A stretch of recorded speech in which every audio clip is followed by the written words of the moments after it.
Welcome back to the Homestead, guys. Well, today we are going to be making a porcupine soup, which is surprisingly delicious. If you've never had it, this is a wonderful wild game animal to cook up and eat, and we're going to show you how.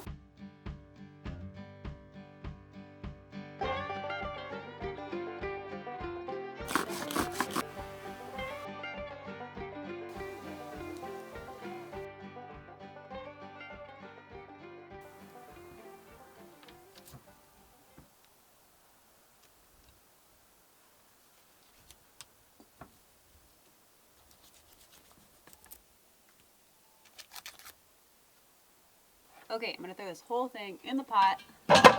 Start getting some meat off here too. Anything that's left on will get nice and tender and fall off the bone while that bone broth simmers.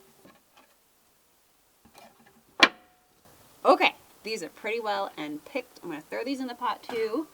And then I don't have a whole bunch of root veggies. If you had celery, that would be good in here. I'm just going to throw some onion and garlic and some rosemary. But if you had fresh herbs like thyme or sage, really good. Fresh rosemary, really good in there. Celery, great in your bone broth. If not, just use your bones and that will still be just perfect. People have been making bone broth very simply for a really long time. So you don't need a bunch of stuff.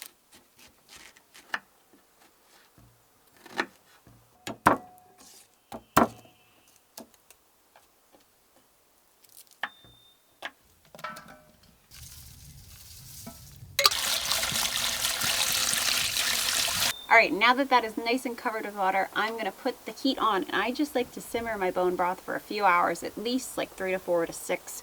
Overnight is better. Sometimes I'll throw mine on top of the wood stove to go all night. Alright, now I'm just going to let this go, get to a good simmer.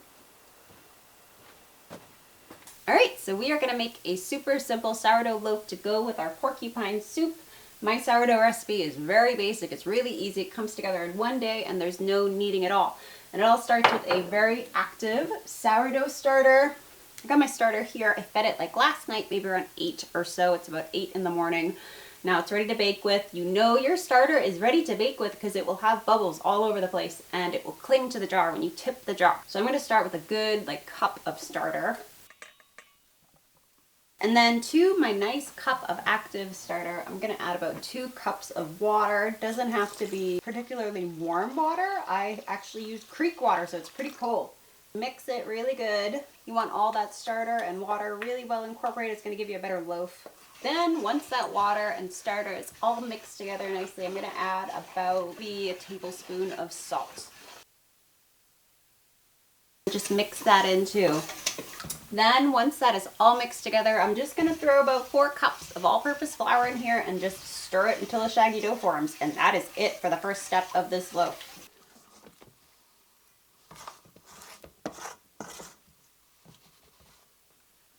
Perfect. Okay, that's it for right now. I'm going to pop this somewhere warm. I like to put mine on the hearth of the wood stove. And then in an hour and a half, I'm going to do my first stretch and fold on this.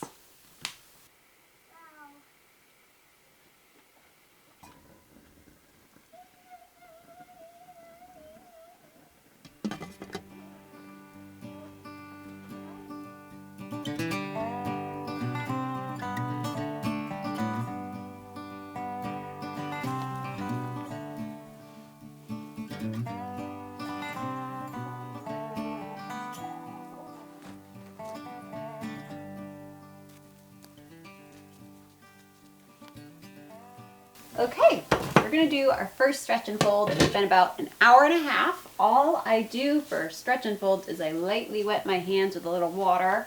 I just gather it up on one side, stretch it, fold it over, and then do it again. Stretch, fold over.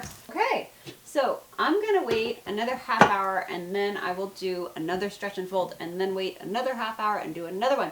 And then maybe one more after that. So for a total of 4 stretch and folds. So I'm going to let this go back and rest. And in the meantime, we are going to go and forage some fireweed shoots to go with dinner.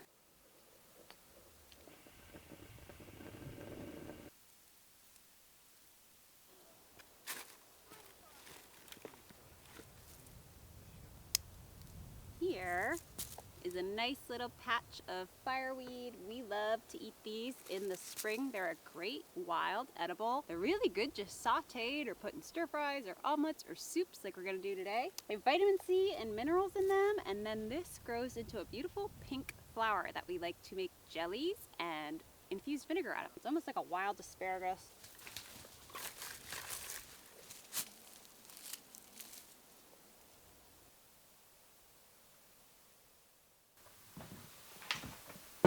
Okay, I'm gonna go ahead and shape this loaf. I don't get super fancy. I just put it out on a lightly wet work surface and then fold it out in a rectangle, fold it like a letter, and then scoop it up with the side of my hand.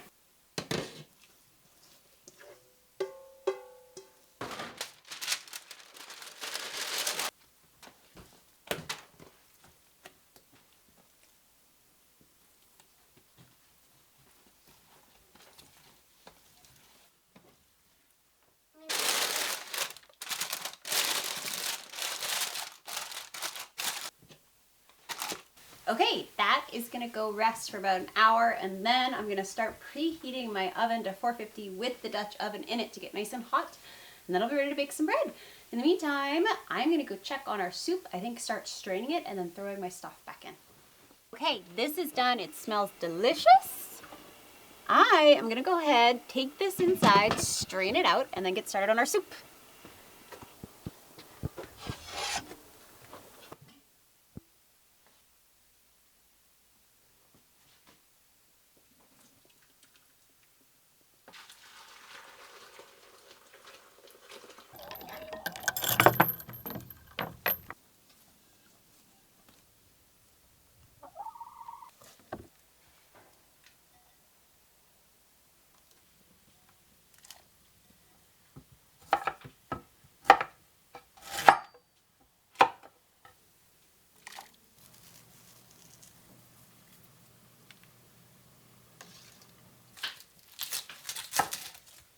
Okay, so while that soup gets cooking, I threw some sweet potatoes, some onion in there. I'm gonna throw some rosemary, and then of course our porcupine. If you had celery or leeks, those would all be good in there too. That's just what I had on hand on the homestead for this sourdough loaf.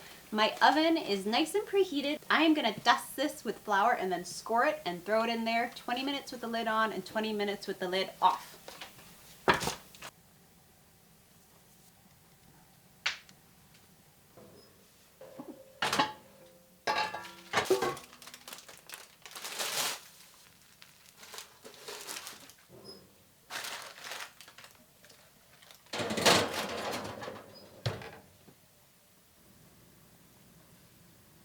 Okay, I'm gonna start chopping up these fireweed shoots and throwing them in. I put them in last because they cook really quick.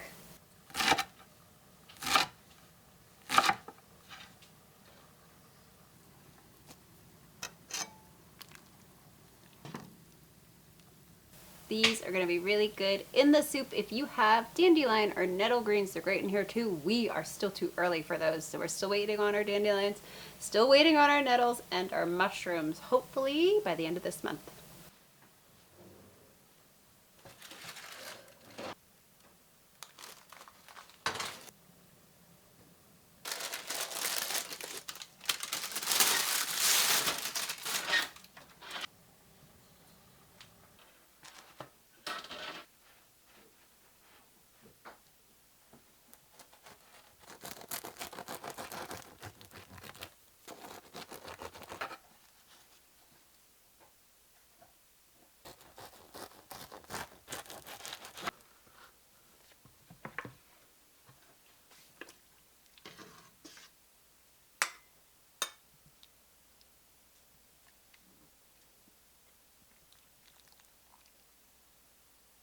Okay, I am excited to taste this. It was really good, just cooked over the fire.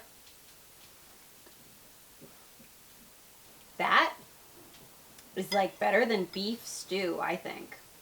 That's really good. You would think it would be gamey. It's not gamey, tender. Lena, you want to try some porcupine?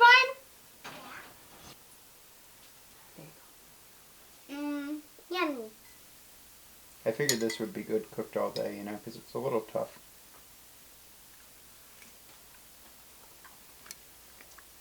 Hey, if you never had porcupine, it's on the sort of tougher, leaner side, especially in the spring. They don't have a lot of fat on them. But this one was pretty good. It's really good slow cooked. It makes a really good broth. Alright guys, that's it for Homestead Kitchen this week. We hope you had fun cooking some wild game with us, and we'll see you next week.